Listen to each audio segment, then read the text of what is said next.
Hi there, this is Kush from creativepadphotography.com. Welcome back to the Photoshop tutorial for beginners video series. We are on part 6 now, and today we'll be learning about a tool called as the clone stamp tool, a very popular tool. So let's get started straight away. I have two images for this. One will be an easy edit and one will be a slightly tough edit. So just to show you the versatility of this tool. So I'm going to open the easy image first, which is this image I took. That's the reason you choose the window seat, so it's right out of the plane.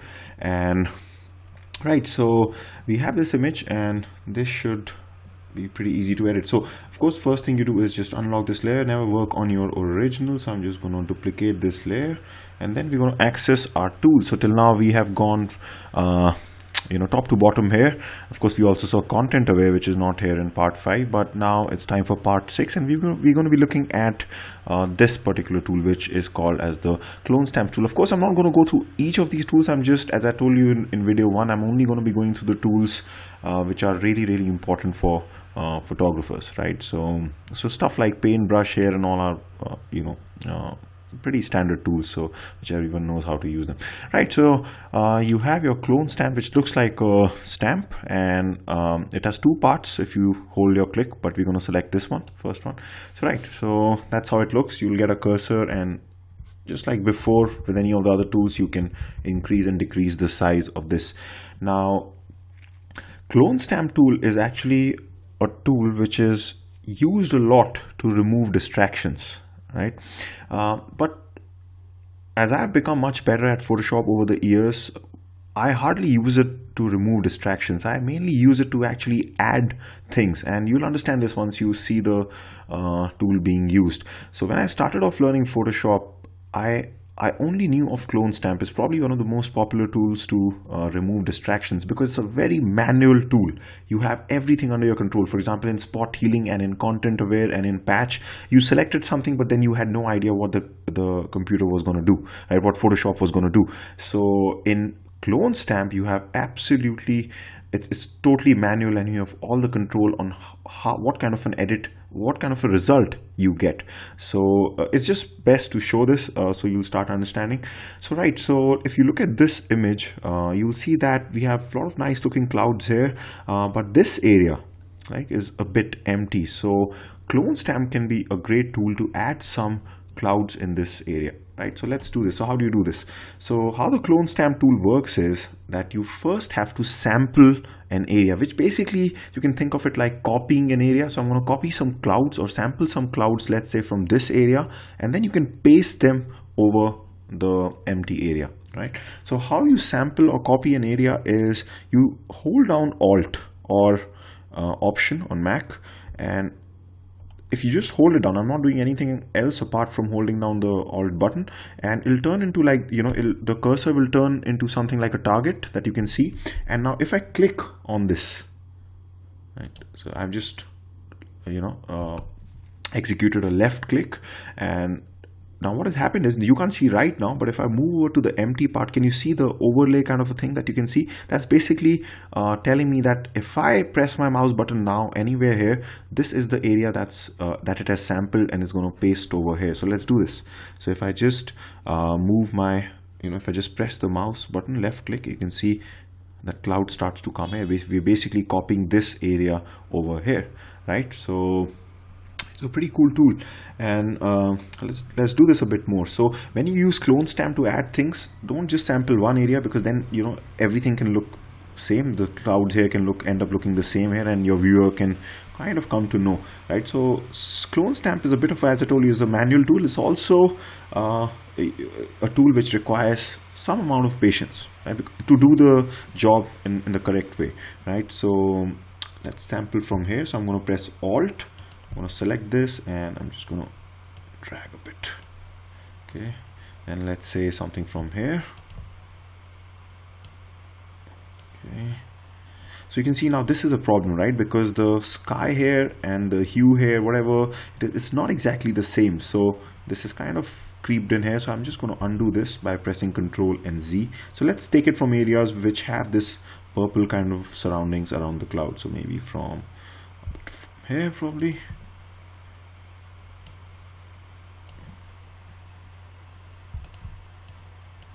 Oops, sorry.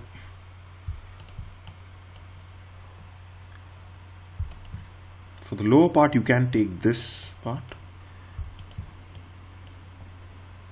Let's take something from maybe from here to fill things up. So of course now you can see if I run it over, it's actually going to show me the boundary, so that's not right. So let's take it something from here, like this.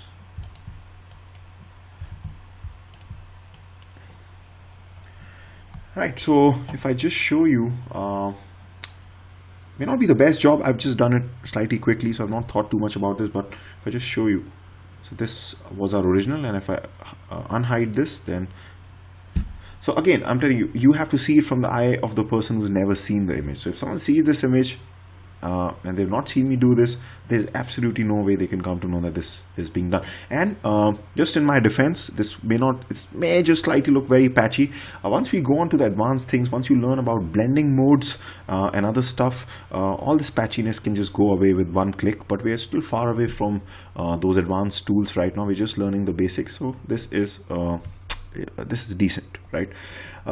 Okay, now this was one image. So this was a pretty easy edit, just to add some things. You can think of a lot of things to add, like for example, let's say if you have a cup of coffee, like a shot with a cup of coffee and beans lying around it, but somehow you feel that the beans are not enough in number, then you can just sample one bean and paste it on another area, and you can kind of get those artificial beans, Photoshop beans, and you can generate them basically through this tool. Another can be, let's say if you have a portrait shot, let's say you want to put a logo on someone's shirt, so you can just copy the logo, or maybe copy a design from from somewhere, and you can sample if like for example, if there are two people, one person's t-shirt has the logo, and you can just copy paste it on another person's t-shirt. That's a pretty horrible example, to be frank, but you are getting the idea, right?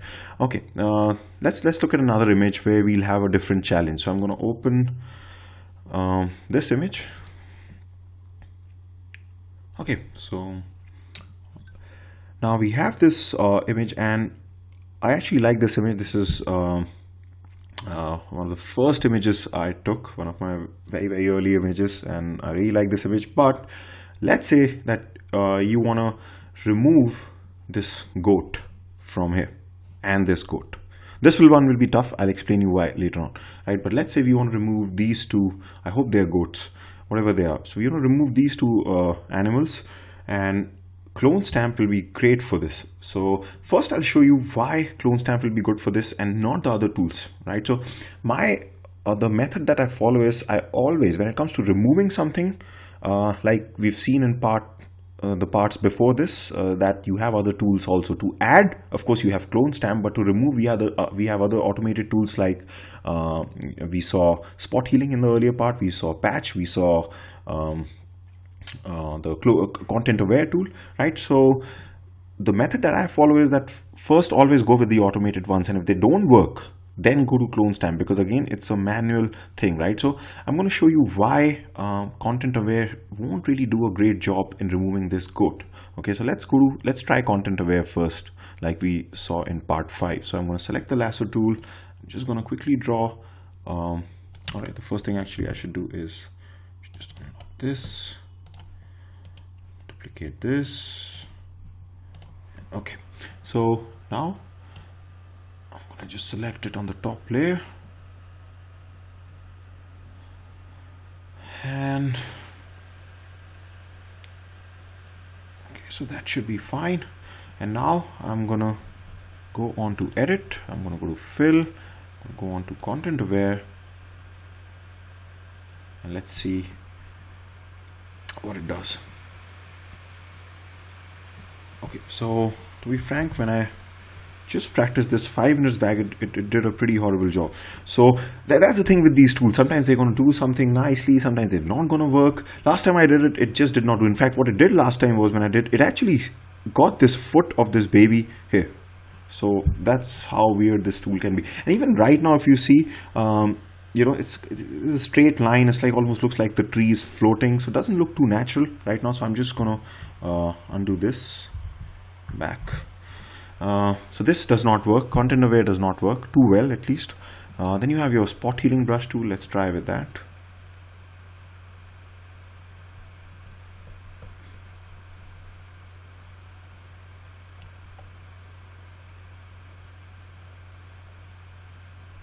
Come on. Again, I still think it's a bit patchy. The problem is, what's happening is, if I just show you, this goat has, of course, it's standing on the surface, right? So when you when you select the areas through spot healing or content aware, it's also taking this part as the reference point, so it might be stitching that on, and you could see this wall extended sideways when we used upwards when we used spot healing brush tool. So this is a great time to use clone stamp whenever you have things which are clustered or they share different boundaries, like white wall here, green stuff here, again white here. So you'll see how easy this is with clone stamp. So I select clone stamp, and the first thing I'm going to do is, let's go from top to bottom. So first thing we're going to get rid of is the other legs, right? So what you do is, we have to basically sample something from here so that we get this boundary of this surface, and then once you have this, you simply just drag it like this, right? So you have a bit of the leg showing here, so you can sample something from here. And if you want to be slightly subtle about it, then you can even decrease the opacity of this brush, so it will have like a subtle effect instead.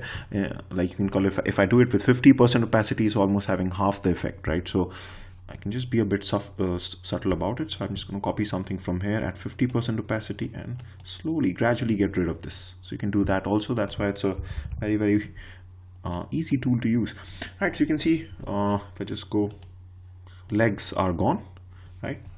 Now, so we have a floating goat here.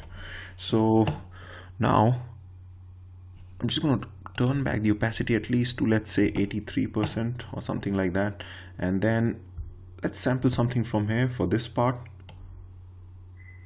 Okay,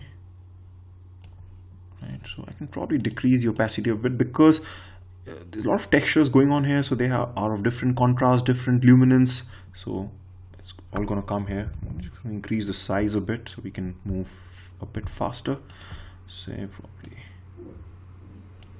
okay, I'm just gonna, oh, did I turn it too much down? Okay, let's try with a slightly higher opacity, because I want things to be done slightly faster.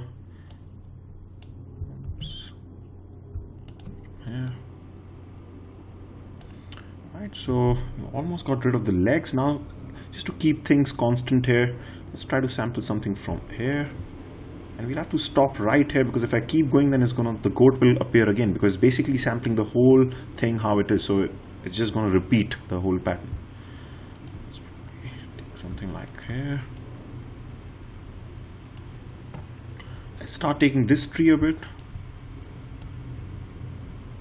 So you got the boundary here. Let's just go. Okay, so as I told you, it requires a bit of patience, this tool, but it does a fairly decent job, because everything is manual, everything is under your control. If this doesn't look good, no problem, you can just clone stamp over it again, right? And just this part left, even if I don't do anything, it's fine, but let's just correct this. Okay, so now if I just hide this, right, again, to a person who's not seen this, I think this looks pretty good. Again, I've been a bit I've just hurried things up. If you slightly go with a much more much more thinking, slightly more careful, you can do things much better. Now we have this goat, so again, the first thing we're going to do is get rid of this part. Just go sample this. That's your goat gone. This should be fairly easy, because it's just okay. And I'm just going to take the sky here. It's going to be easy. Another thing you can do, I'm just going to show you one more thing. Another thing you can just do is, you can you saw the edges are coming soft, so the tree has a bit of a hard edge, even though it's a part of the bokeh, the blurred bokeh, so it's slightly soft. So I'm just gonna you can just play around with the hardness of the brush, so the edges will just become a bit hard, and the edges of the tree won't look too soft when I do this. See, like this, so this looks much better. Yeah, and I'm just gonna turn it back soft again, just for this part here. Right, so let's just go back to our original. Boom. So you can see we've been manually able to remove these things. Similarly, you can do for whatever the red thing here is. Now this code is going to be tough because it shares the boundary with the hair, though it's absolutely doable, but not right now. This is advanced stuff where you'll have to first know how to select the hair properly. Once we select the hair, then what's going to happen is once we run the clone stamp, suppose I sample from here and I do this, so we're not going to by mistake lose the hair like this, right? So first we need to select the hair so that it won't touch the hair. Once you select something, Photoshop is only going to work on areas which are not selected. So that's slightly advanced because none of these selections that we've gone in the parts before will be able to help you to select hair which are so undefined like these ones. So we'll have to use a tool called as select and mask, which you can, if you want to learn them on your own, you can right now. So this is select and mask. There are a lot of YouTube videos out there which teach you this, and then once you have your hair selected, you can easily remove this goat too, right? So okay, so that's about it. That's how you can use the clone stamp. The uses for this are absolutely limitless. You can really do this for anything where some other tools are not working, or wherever you feel something is really in a very cluttered place and it's not easy to remove from spot healing or content aware, and you can just go slowly manually. A lot of times you'll have to use this tool by first zooming in and making your cursor small, like making the brush size small, and then slowly keep on sampling and keep on pasting and removing. So as I said, it requires patience, but it's a very popular tool, and rightly so. So I hope this video helped you, and I'll see you in the next part. Bye for now. Don't forget to subscribe.